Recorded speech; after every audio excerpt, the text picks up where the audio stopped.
Good morning, everyone, and welcome to IBC's 2017 iMIS webinar series. Today's topic is Roadmap to Reporting, GPS for Organizing Your iMIS Reports. Before we begin, I'd like to take a moment to point out some housekeeping rules.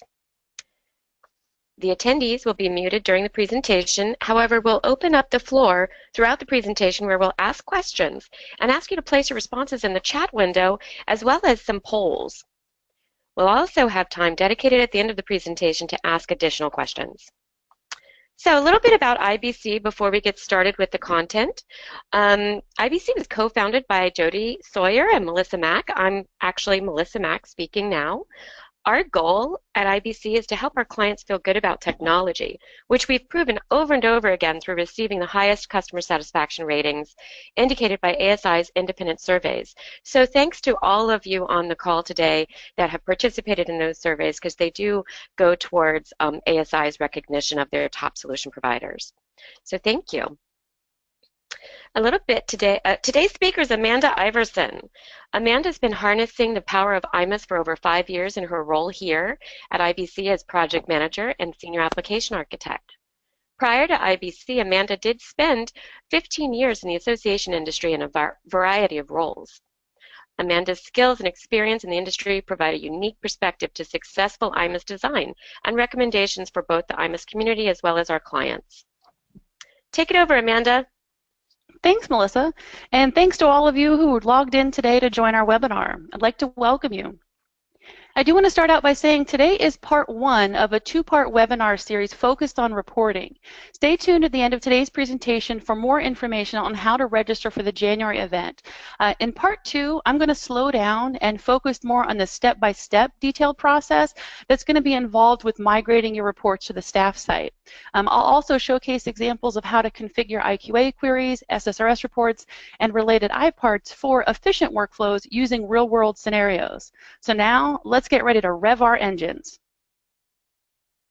Here's a taste of the direction for today's journey. You're going to learn to find your way around iMIS reports. You're going to navigate your current reports library. You're going to steer from Crystal reports towards SSRS reports, and learn when and where to use IQA queries, and also how to plan for report migration from the desktop client to the staff site. Now, for most of you, the road to reporting currently looks like, or at least feels like, this. Or this could just be the rush hour commute home for those of you in the DMV area.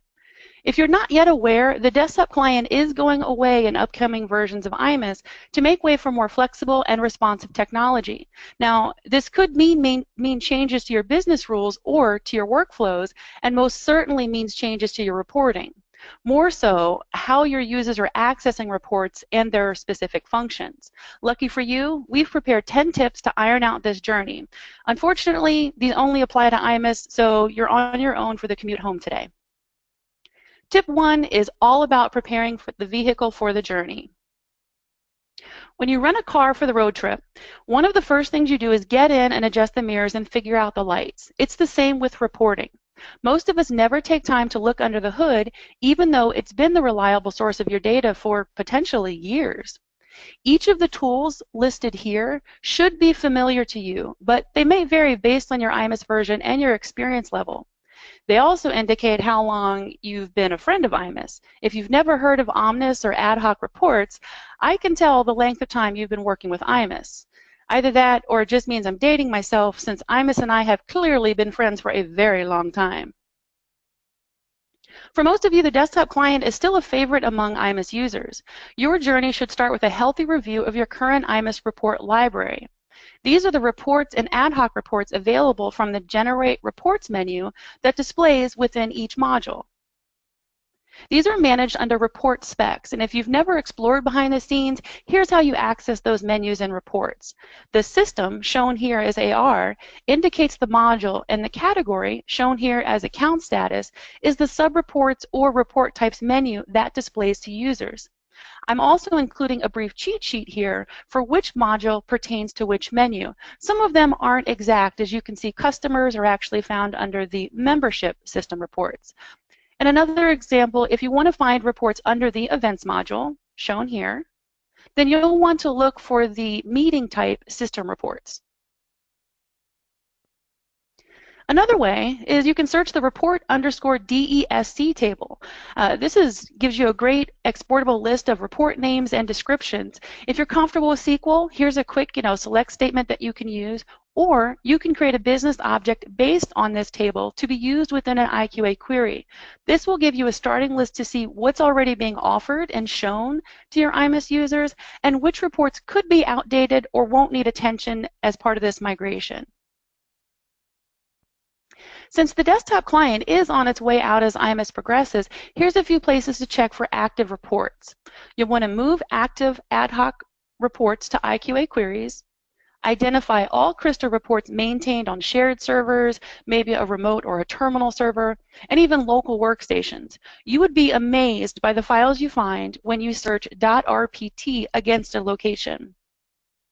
Survey staff to ensure they're not using ODBC data source connections through Excel or Access. This allows them to maintain data outside of iMIS.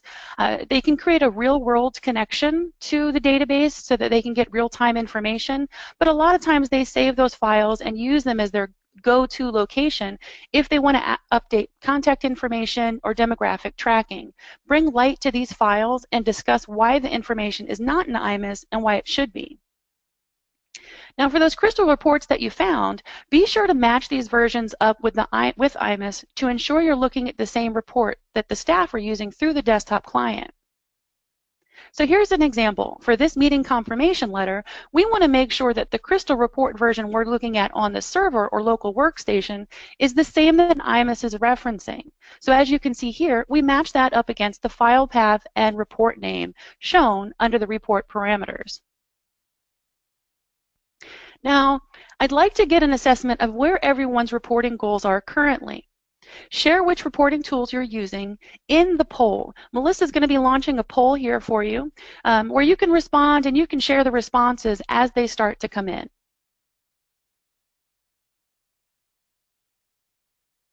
I've launched the poll.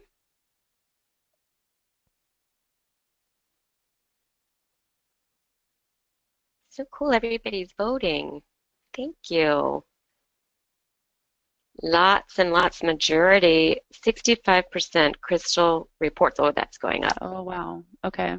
Yeah. I think it looks like maybe all the votes are in. 68% Crystal reports, 54% IQA queries, then 29% ad hoc reports, and 25%, that just changed, somebody voted, but slightly, 25% SSRS. So it looks like we have heavy, heavy Crystal reports, 70% of the audience. Wow. So at this time, I'm going to go ahead and close the poll so that we can continue and discuss what needs to be done with those Crystal reports. Excellent. Thanks, everyone, for participating. It kind of gives us an idea of who's doing what. For those of you who are still using OMNIS or ad hoc reports, definitely get a familiarity with IQA queries if you haven't already. And I'm going to go through and kind of give you some resources for how to find that information.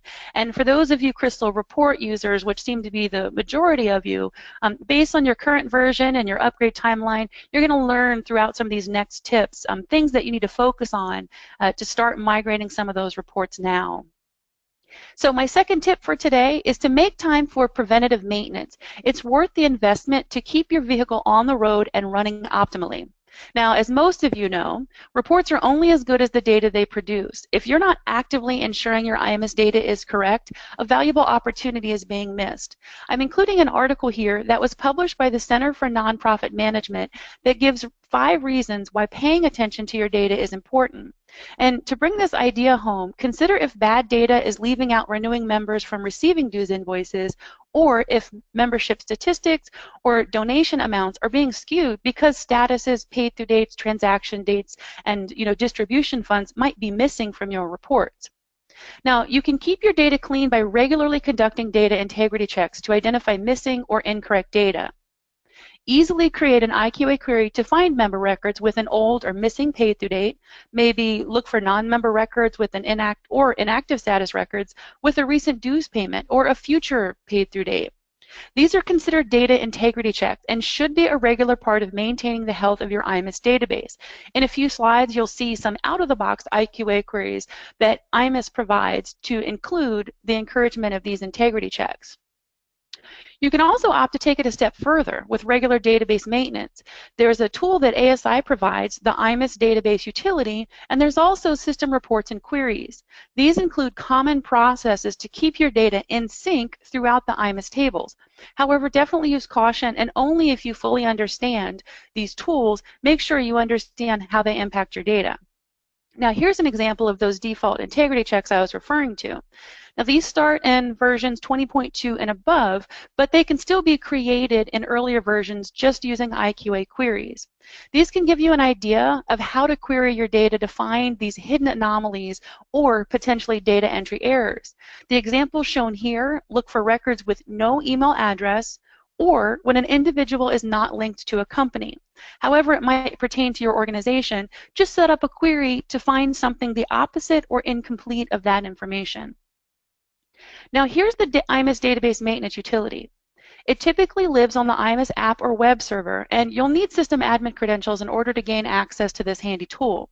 However, it is a great resource. It's great for quarterly or ongoing database maintenance, and it can also help troubleshoot issues. So for those of you who might have been experiencing errors or customer portfolio issues related to a table or a business object or even login credentials, this might be something for you to look into.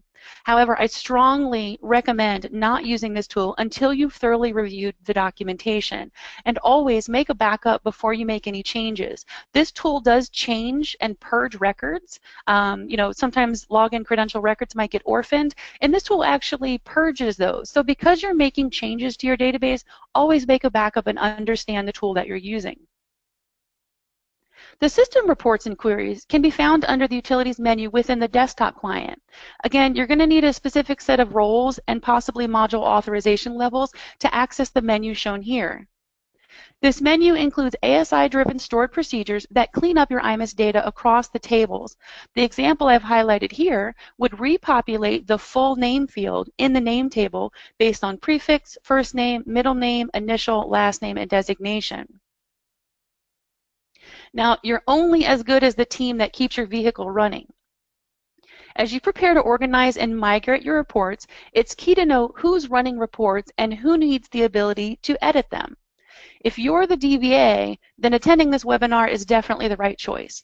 This role is all about the health of your database, and it's your responsibility to ensure it stays performing at top speeds. If you're not the DBA but have one on staff, then certainly share this presentation with them and encourage them to join us in the January webinar. Membership teams are also a good place to start. They're typically a good place for candidates to help with reporting, since they can get around iMIS records with ease and they work with the data on a regular basis. Pick out your fast learners and draft them for your pit crew. And of course, your authorized iMIS solution provider should always be a trusted resource when you need to escalate complicated reports or might be in a time crunch.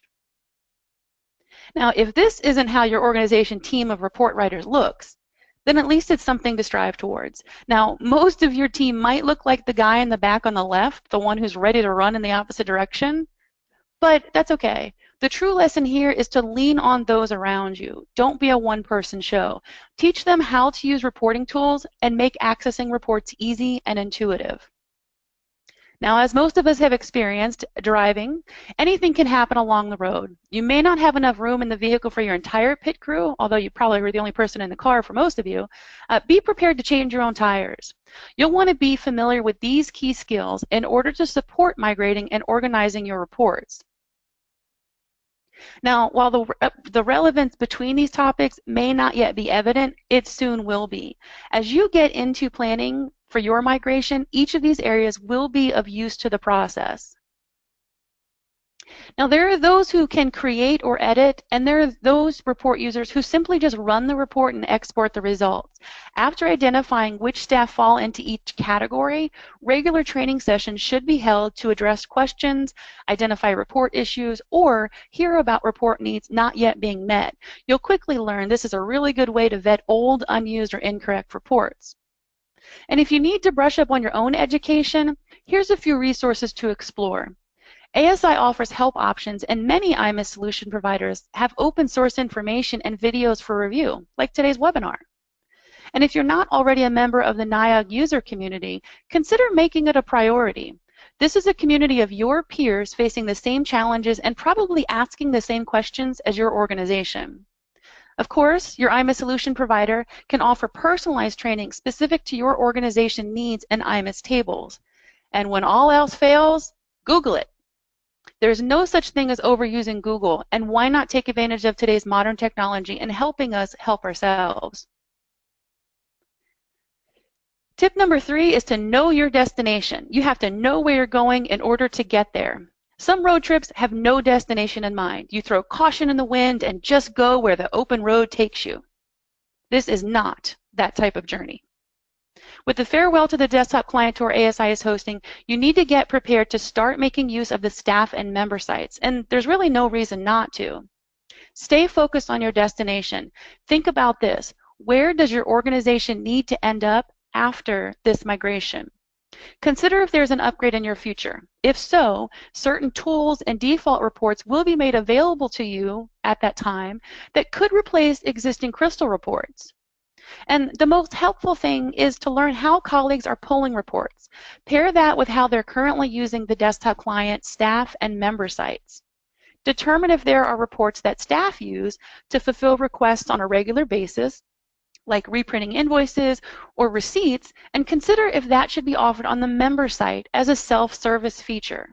Know in advance if you need to plan for volunteer leaders, chapter officers, or committee members to access important reports. We've got another poll coming up, and since most of you are on an iMIS version that offers the staff site, I'd like to ask which type of key reports are you generating from there? I'm just curious of what the type might be, and Melissa's going to launch a poll here that gives you at least a couple of selections to indicate what types of report your organization is currently generating, or if you're even using the staff site. Here we go, I'm launching. So we launched our poll. We've got some examples of staff site reports there. People are responding, collecting responses. And I can share the responses afterwards. I'm afraid I missed that step last time, so we'll do that this time when I close the poll. 68%, 70%, showing me the percent of people who are voting. So cool.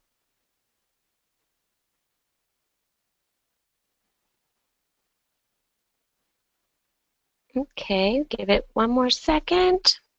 Anybody want to vote that hasn't? Please chime in because I'm about to close the poll. All right, 80% of the people have voted. I'm going to close the poll and share the results.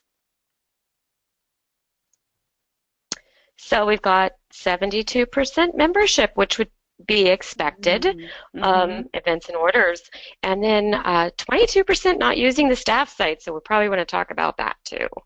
Oh, absolutely, absolutely. Well, for those membership folks and events, hopefully you guys have had an opportunity to really understand how those pieces fit together, because I love what they're doing with the dashboards on the staff site for those, where you can drill down pretty easily into the event details and even membership that's so cumbersome.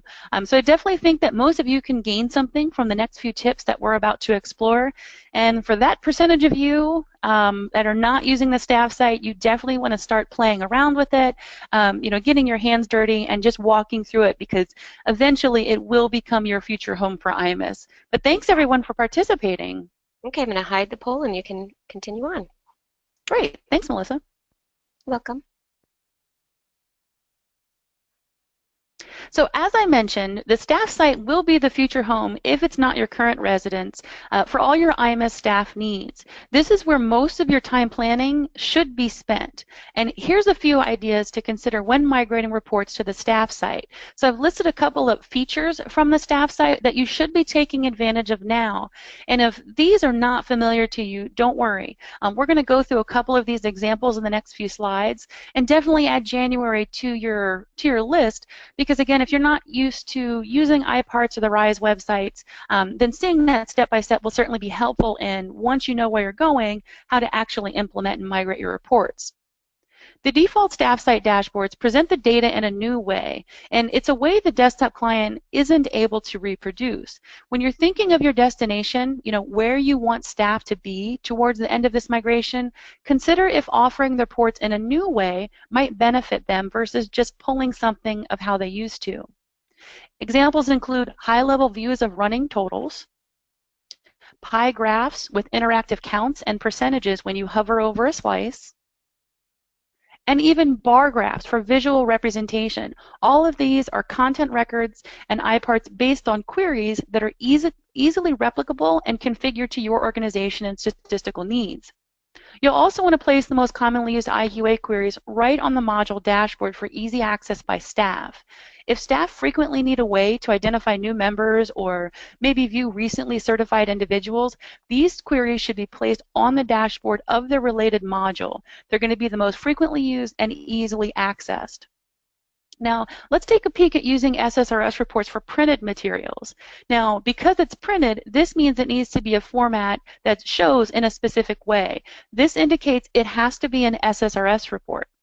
For those of you familiar, the profile that used to print from the customer module of the desktop client, the example that iMIS includes on the staff site is called this print info button. It basically links to a public profile that you can print and customize based on your organization. Shown here is just the default example of what's included with the out-of-the-box install, but you can certainly change fields displayed and also add logos and your organization's branding. Now, maybe your registrar needs constant access to attendee counts and revenue dollars. Maybe they've asked you to send them a list every day or every week showing current counts or the event function counts. You can give all of this access to them on the events dashboard. And again, the cool thing about this that I love is you can actually drill down per event pretty easily. So that way, if you're juggling several events or your event staff is, you can very quickly drill down to the event and see the report data for that specific event without needing to modify too much. The staff site installs with a helpful dashboard, and it might just require minimal tweaking to meet the needs of your event staff.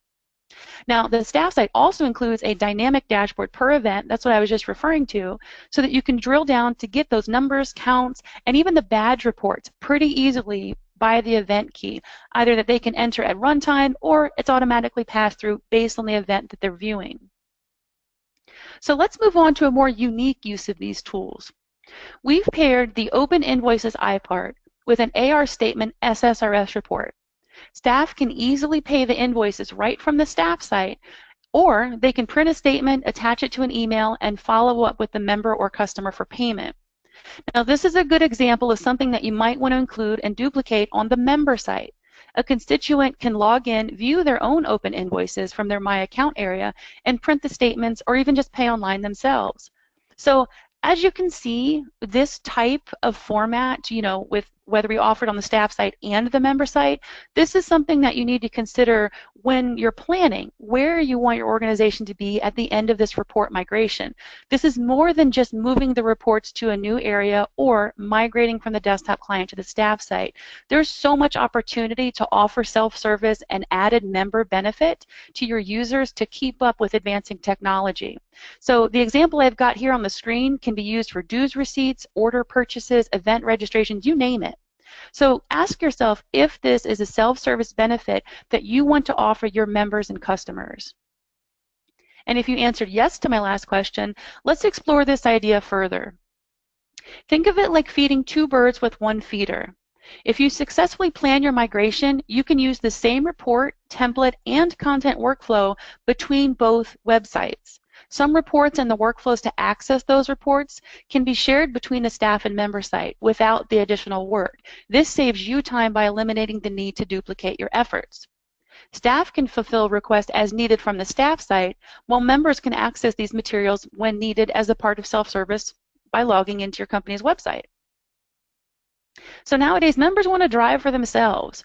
More so, they want to handle their business on their own time. If they need to reprint an invoice or their membership ID card or a certificate, why not provide access right from their My Account area?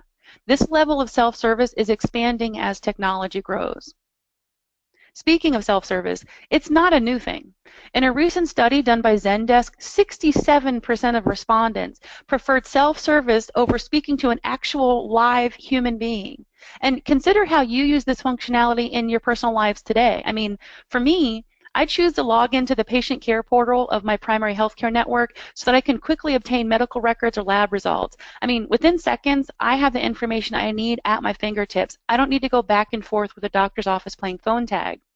And as the widely known magazine Fast Company puts it, the future of customer service is self-service. Here's the general foundation for offering self-service on your iMIS website. You start with an IQA query that returns results, dues payments, event registrations, orders, or donations. Create an SSRS report with the preferred layout. You then marry the IQA query to the SSRS report with an iPart to produce dynamic results. This gives you self-service, and this is why having a solid understanding and training of these features is so key, because you have to know what's possible to know what you can actually put in place to make work for your organization. So Melissa's going to be launching a new poll to help us understand what types of self-service features your organization may be interested in offering or are currently offering from the member site. All right, let's launch the poll. So we have some self-service options on the screen.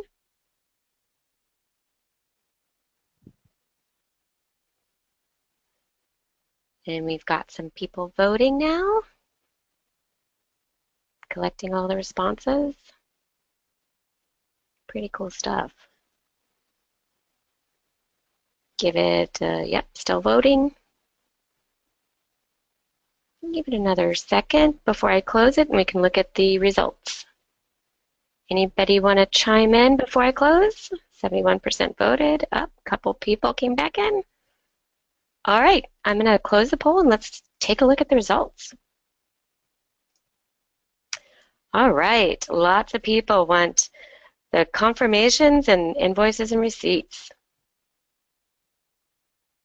Pretty wow. Cool. Yeah, that's a big majority. Okay, great, great. Depending on your version, for those of you that answered or responded particularly with the invoices and receipts and the event confirmation, there's definitely some default reports that are included, you know, out of the box. And again, some of the newer versions like iMIS 2017, it actually has the staff dashboard includes some default examples of how this workflow is set up. It'll show you the past event registrations, and the event title will be linked to a content record or the dynamic SSRS report that displays a printable confirmation of that. So some very cool stuff that's already in place that gives you an example of how to do that. Yeah, I love iMIS 2017. Okay, so I'm going to hide that and we'll continue on. Thanks, Melissa. All right, to know where you're going, you have to know where you're starting from. And that's why this is tip number 4. You don't need to wait for an upgrade to start organizing your iMIS reports library, just like you don't want to wait to visit the mechanic after the engine starts smoking. Put the work in beforehand. In order to know where your point A is for your organization, consider these guidelines. Know your current iMIS version and available tools and features. Understand who your report users are and what they need. Identify gaps in training needs. Get familiar with the location and organization of your current reports and see if maybe now is the time to consolidate and reorganize that library. Recognize how staff are using the RISE websites. How are staff using the staff site, or are they starting to use it? And how are your members using the member site? Are there features that are available that they just don't know are accessible to them? You might need to communicate and market to let them know things they can do themselves in the My Account area.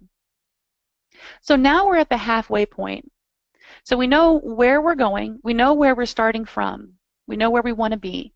Planning the route to take you there is the most important step in the process. Let's explore tip 5.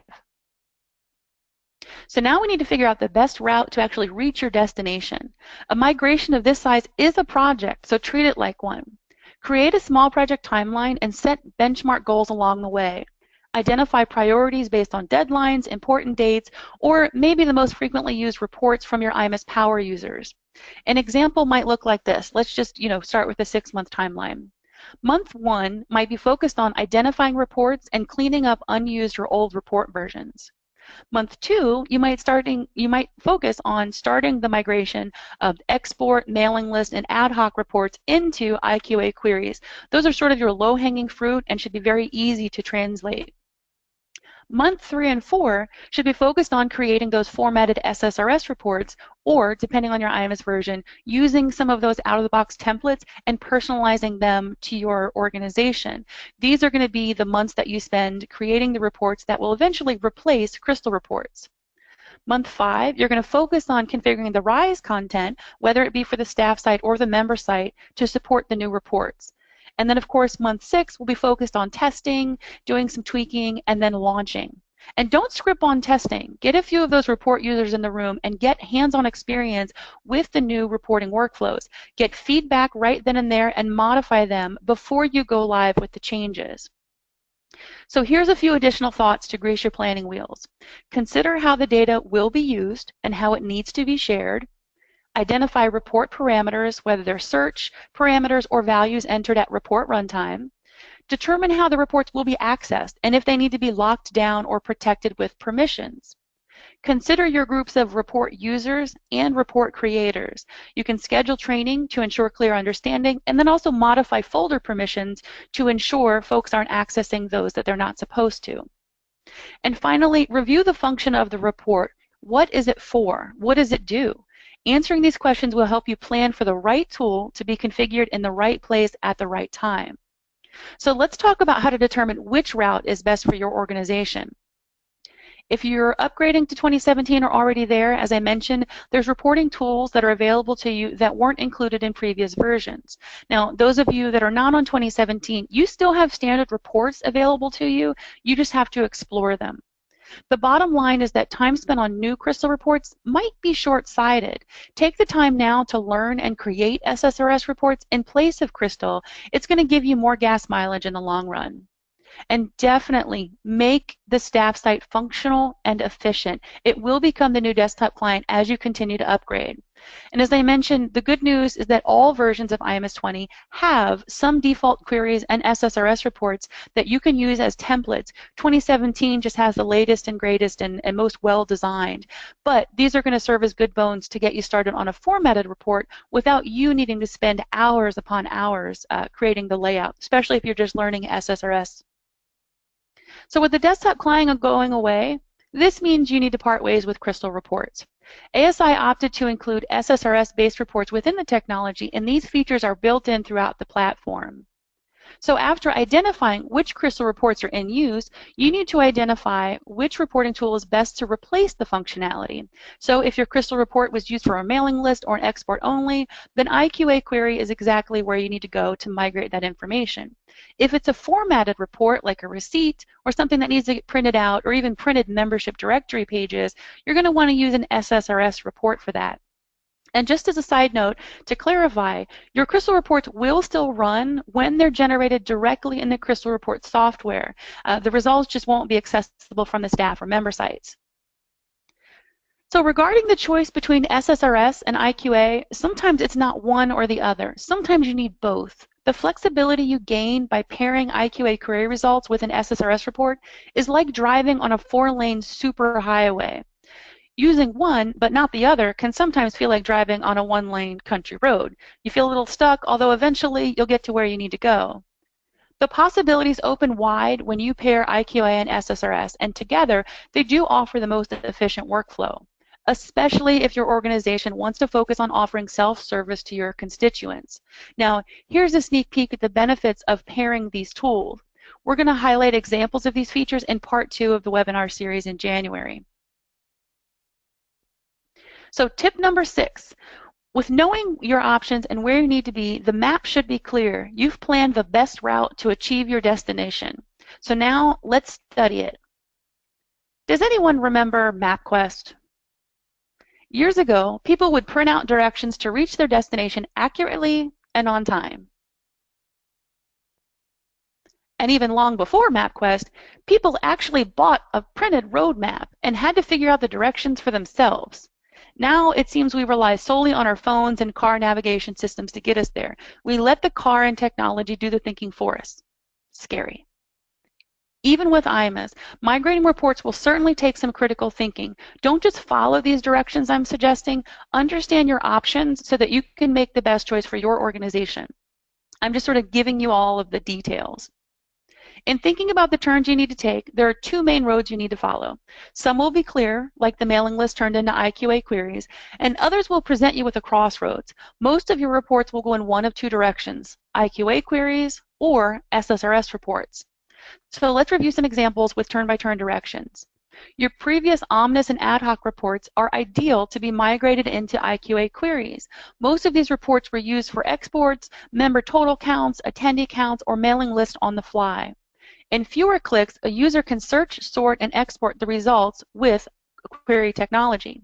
Now for your crystal reports, you need to look at the overall picture.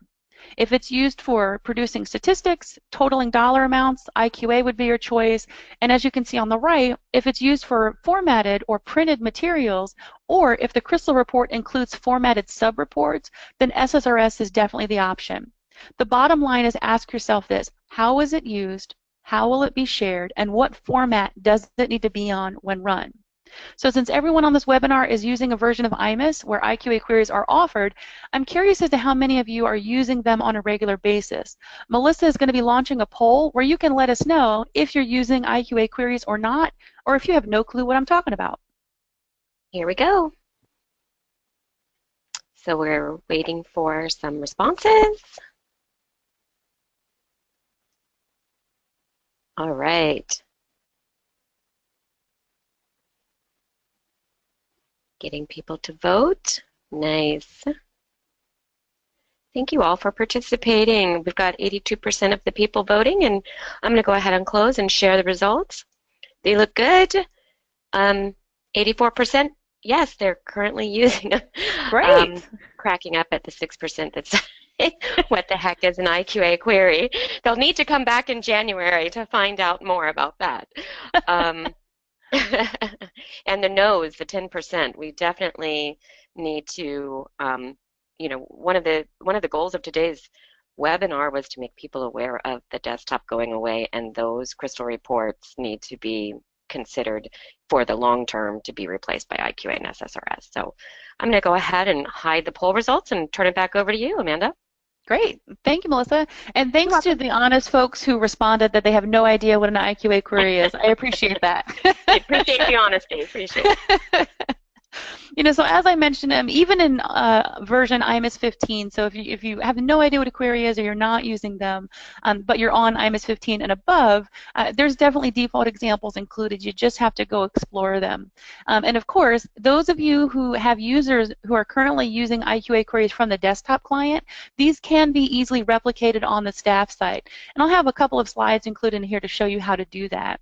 You'll also want to look to see if you can combine queries if you're currently using them. Sometimes you've got 4 or 5 queries that really can be rolled into one query because there's flexible parameters. And then also consider having default fields in your query results. Maybe you have a go-to default query that includes standard display fields like contact, address, membership, and even demographic information. And then you use the Save As feature from which to build new queries. And if you've ever had to resort the display columns of a large IQA query, you'll fully understand why I'm suggesting this and appreciate this advice moving forward. Now, for those of you who are interested in moving the access from the desktop client IQA query menu to the staff site, here's how you add them. Here I've got the customer module location highlighted. This is where the IQA query menu and subfolders that display through the desktop client, this is where they actually live. And you can access this from the staff site. So essentially, for the events module, here's where those are located. For the fundraising module, here's where those are located. And then even for the orders module, this is where those are located as well. Now you're going to need to create a content record which houses these for the staff site. Again, this takes about a minute or two, as long as you're comfortable with content records. You add a new query menu iPart, you point it to the folder where those are located, and then you add a navigation menu item to the sitemap of the staff site. And this is going to be linked to the content that we just created. And what that looks like is a beautifully rendered version of the same menu in the desktop client. So you don't lose any functionality, and you also don't have to manually configure anything one by one. So just like 40 is the new 30, SSRS is the new crystal. It's all the rave, and for good reasons. In the next few slides, you're going to see there are plenty of default templates included with iMIS. These reports are not accessible from the desktop client. And one of the best features is the ability to pass dynamic parameters at runtime.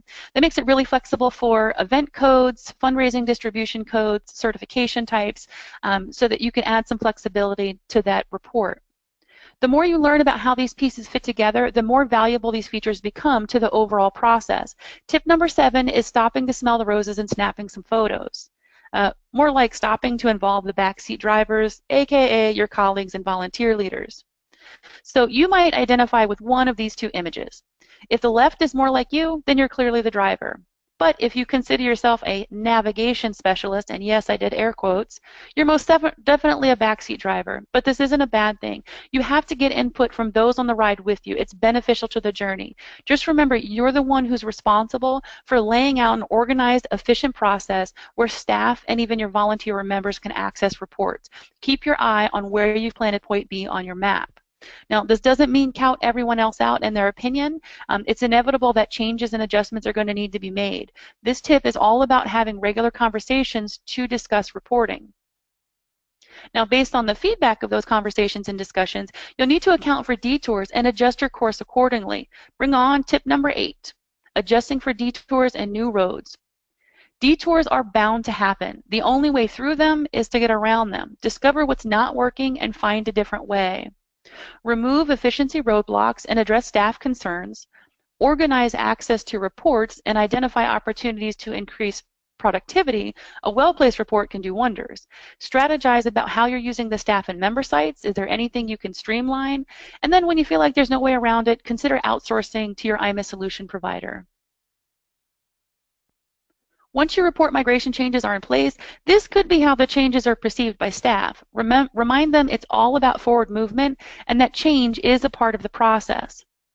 Of course, the world keeps growing and GPS can't keep up with all the new roads and routes. iMIS 2017 is definitely focused on the staff site, and it's a reflection of how the desktop client is moving away.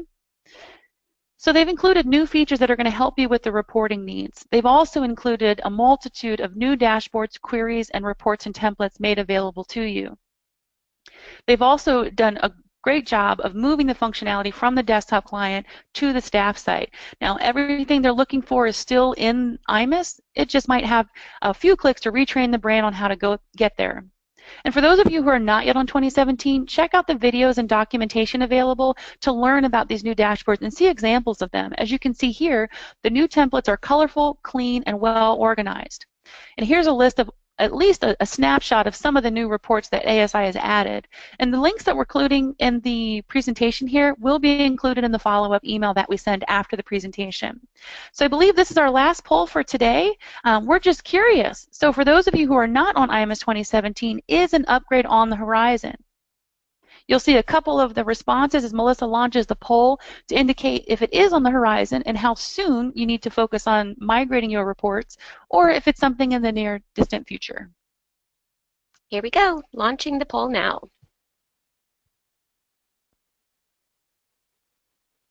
All right, we're getting some people voting.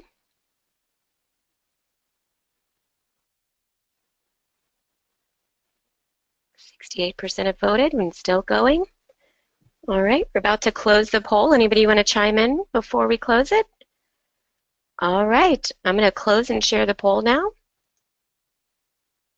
About 84% of the attendees have voted. So quite a few people. I'm glad that no one answered not at all, because upgrading is just key. There's things we're not even addressing in this webinar, like PCI compliance and things like that, that really need to be on their horizon. So I will take it back over to you. That's a whole topic for another day, and let's return back to our GPS on reporting. Thanks, Amanda. Great. Thanks, Melissa. Let me close the poll. So we've been so focused on the destination that we've lost sight of what we'll do when we get there. Tip number 9 reminds us to have an itinerary in mind. We've covered where we're starting, we know where we want to go, we have a map of how to get there. Now we need to figure out what comes next after we've arrived. Migrating your reports most likely means a lot of configuration to the staff site, and it's going to be a long road trip moving forward if you haven't already started using this tool. It just looks and feels very different from the desktop client, and getting your staff used to a new workflow will be a challenge, but it's absolutely a necessary goal.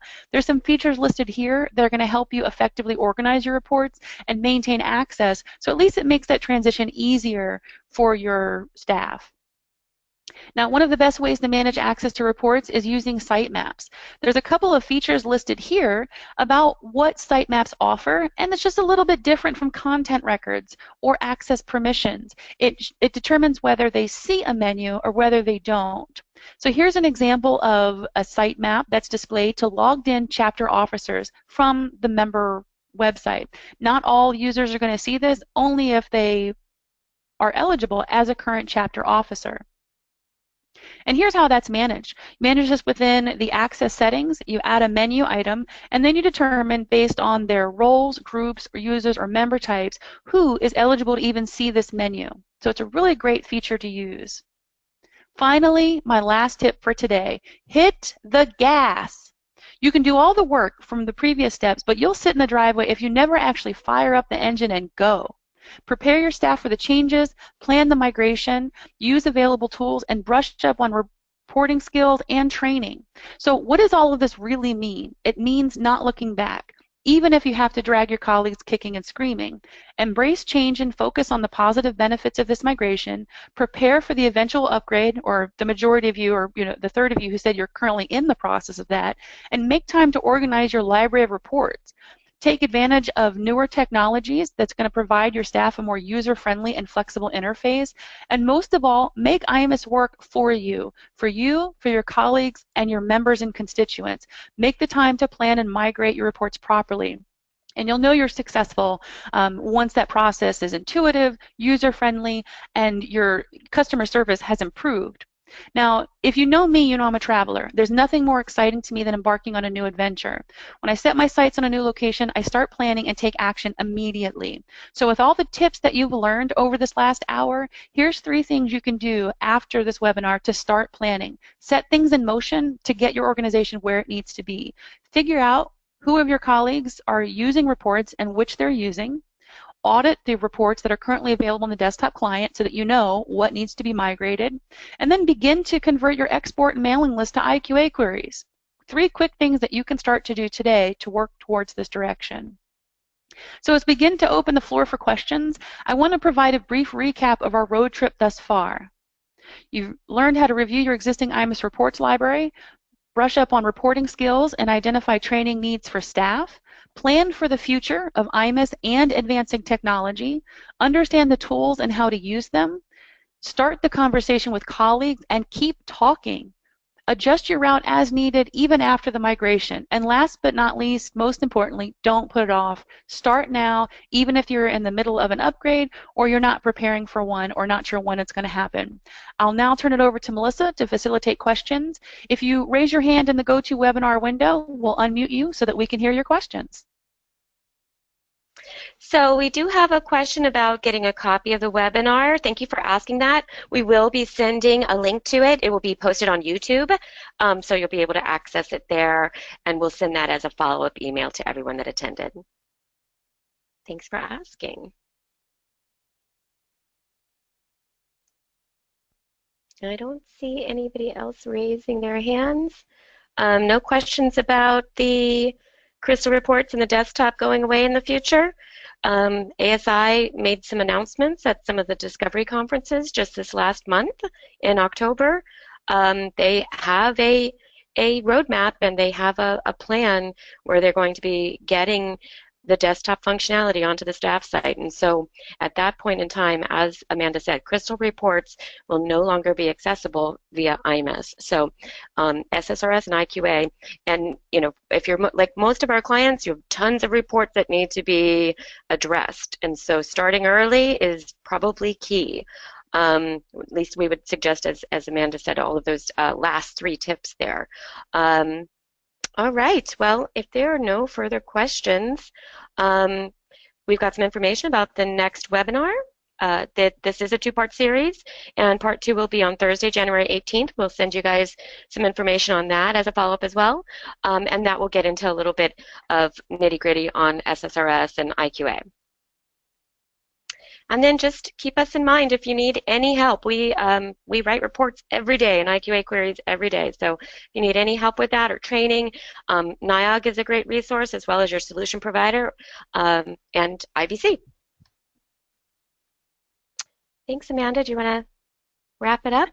Yeah, I just want to thank all of you for joining us today, and as Melissa mentioned, we will send a follow-up email once this video has been posted, including all of the links that were referenced.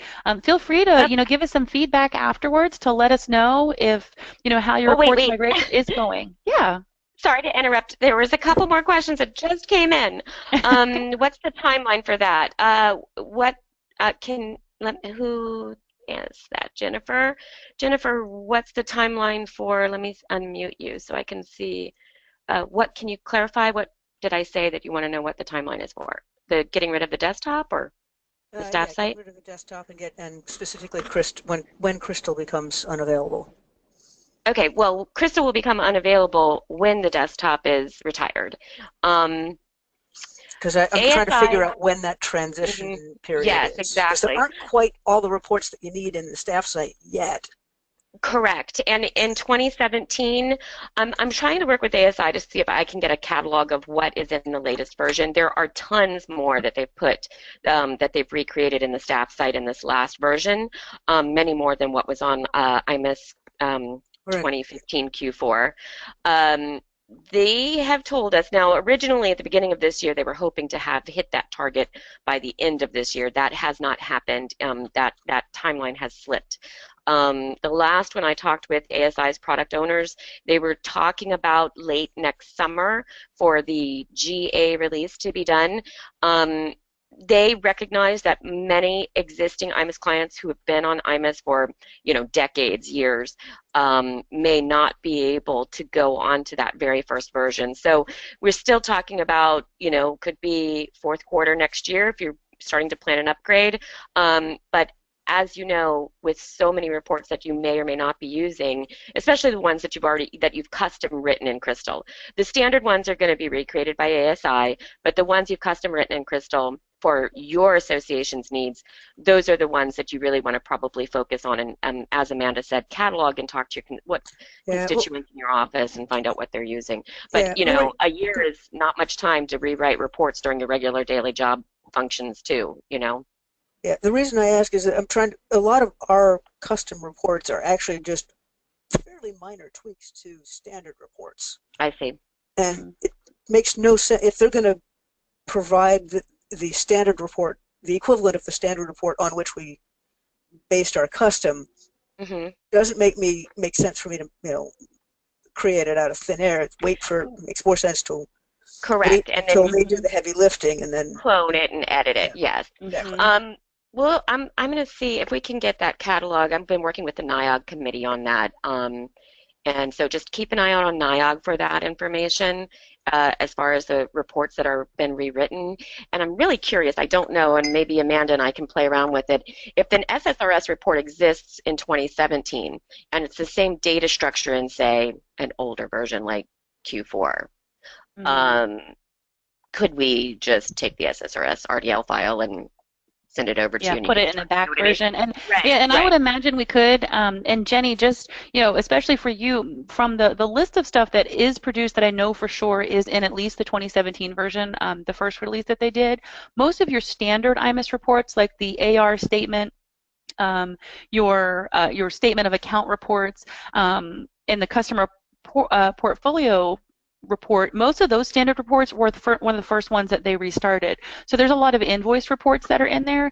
So if some of those standard iMIS, the older iMIS reports that you started with and just made a tweak of, if they are a pretty common report, then most likely it's included. But once we send out this email, check out that link that has the list of, I mean, it's got at least 100 that they're showing, and I know there's even more included beyond kind of what they've published on their website.